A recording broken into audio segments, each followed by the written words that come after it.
హాజరవ్వకపోవడానికి, మనకు సమయం ఉన్నప్పుడు మనం రాయని సినిమా కార్యక్రమానికి హాజరవ్వడానికి ఒక చిన్న తేడా ఉంది.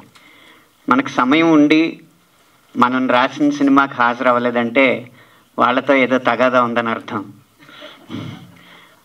మనకు సమయం ఉండి మనం రాయని సినిమాకి హాజరయ్యామంటే ఆ వ్యక్తులతో ఎంతో అనుబంధం ఉందని అర్థం.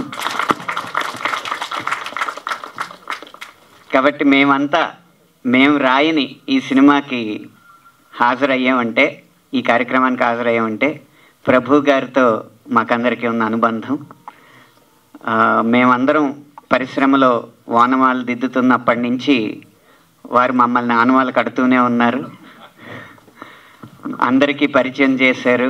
వీలైనంత మందికి మా ప్రగతిని చాటి చెప్పారు, ప్రతిభను కూడా చాటి చెప్పారు. అందుకు సభాముఖంగా ప్రభు గారికి ధన్యవాదాలు మా అందరి తరఫున. అలాగే ఈ నిర్మాణంలో భాగం పంచుకున్న మురళీ గింజిపల్లి గారు కూడా మాకు, మా అక్కగారి ఇంటి దగ్గర వారు అమెరికాలో ఉంటారు. సో వారు కూడా మాకు చాలా ఆప్తులు. ఆ విధంగా ఈ సినిమాతో ఆత్మీయమైన అనుబంధం ఉండడం వల్ల ఈ కార్యక్రమానికి హాజరు కావడం జరిగింది. అందరూ ఆత్మీయులు కాబట్టి ఈ సినిమాకి గొప్ప విజయం చేకూరాలని కోరుకుంటున్నాను. ముఖ్యంగా ఇమ్రాన్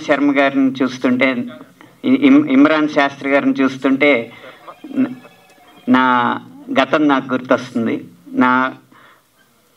నా ప్రవేశం కూడా సింగిల్ కార్డ్తో జరిగింది. ఆ సినిమాలో అన్ని రకాల పాటలు రాసే అవకాశం నాకు దక్కింది. కానీ ఈ సినిమాలో ఇమ్రాన్ శాస్త్రి గారికి దానికి పైపెచ్చు అన్ని రసాలు రాసే అవకాశం. మొదటి పాటలో వీరరసం, రెండవ పాటలో కరుణరసం, ఆ కోబలి పాటలో భయానక రసం, అన్నీ కలగలిపి నవరసాత్మకంగా ఆయన ఈ సాహిత్యాన్ని తీర్చిదిద్దారు. ఇలా మంచి భవిష్యత్తు వారికి ఉండాలని మనస్ఫూర్తిగా కోరుకుంటూ విరమిస్తున్నాను.